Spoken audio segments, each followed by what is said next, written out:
അൻചേട്ടൻ്റെ birthday ആയിട്ട് എന്ത് gift കൊടുക്കുമെന്ന് ഇങ്ങനെ ആലോചിച്ചിരിക്കുമ്പോഴാണ് എൻ്റെ ഫോണിൻ്റെ ഗാലറിയിൽ അൻചേട്ടന് ഏറ്റവും ഇഷ്ടമുള്ള ഒരു ഫോട്ടോ ഉണ്ട്. അതിങ്ങനെ ഡിലീറ്റ് ചെയ്താണ്ട് ഞാനിങ്ങനെ വെച്ച് സൂക്ഷിച്ചുകൊണ്ട് എടുക്കുന്ന ഒരു ഫോട്ടോ കൂടിയാണ് കേട്ടോ. അപ്പം എന്തായാലും ആളാഗ്രഹിക്കുന്ന ആ ഒരു ഇഷ്ടമുള്ളൊരു ഫോട്ടോ തന്നെ ഫ്രെയിം ചെയ്ത് കൊടുക്കാമെന്നാണ് ഈ പ്രാവശ്യം ഞാൻ ആലോചിച്ചേക്കുന്നത്. സസ്പെൻസ് കൊടുക്കാമെന്ന് ഓർത്തൊക്കെ ഇരിക്കുമ്പോഴാണ് അൻചേട്ടൻ ഇന്ന് കാർവാറിലോട്ട് പോയാണ്. ബർത്ത്ഡേ ആയിട്ട് ആളവിടെ ഉണ്ടാവില്ലെന്നൊക്കെ ഞാൻ അറിഞ്ഞത്. അപ്പോൾ പിന്നെ ഇനിയിപ്പോൾ ആൾക്ക് സസ്പെൻസ് കൊടുക്കാന്ന് വെച്ച് കഴിഞ്ഞാൽ അതൊന്നും പോസിബിൾ അല്ല. എന്തായാലും ആളിനിപ്പോൾ തിരിച്ച് വന്നു കഴിഞ്ഞിട്ട് നമുക്ക് സസ്പെൻസും കാര്യങ്ങളൊക്കെ കൊടുക്കാമെന്ന് ഓർത്ത് ഞാൻ കളർ വേട്ടിൽ വന്ന് ഒരു ഫോട്ടോ ഒക്കെ ഫ്രെയിം ചെയ്ത് സെറ്റ് ചെയ്തൊക്കെ എടുത്തിട്ടാണ് ഈ ഒരു ഫോട്ടോ ഉണ്ട് അൻചേട്ടന് ഏറ്റവും ഇഷ്ടമുള്ളൊരു ഫോട്ടോ. അപ്പോൾ അത് ഗിഫ്റ്റ് ബോക്സിലൊക്കെ ഞാൻ പൊതിഞ്ഞതേ എടുത്തിട്ടുണ്ട്. ഇനിയിപ്പോൾ വീട്ടിൽ ആരും കാണാണ്ടൊന്ന് ഹൈഡ് ചെയ്ത് വെക്കണം, എന്നാലല്ലേ നമുക്ക് സസ്പെൻസ് കൊടുക്കാൻ പറ്റുള്ളൂ.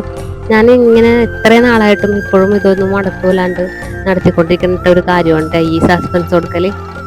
എന്തായാലും ചേട്ടന് ഇന്ന് കൊടുക്കാൻ പറ്റൂല.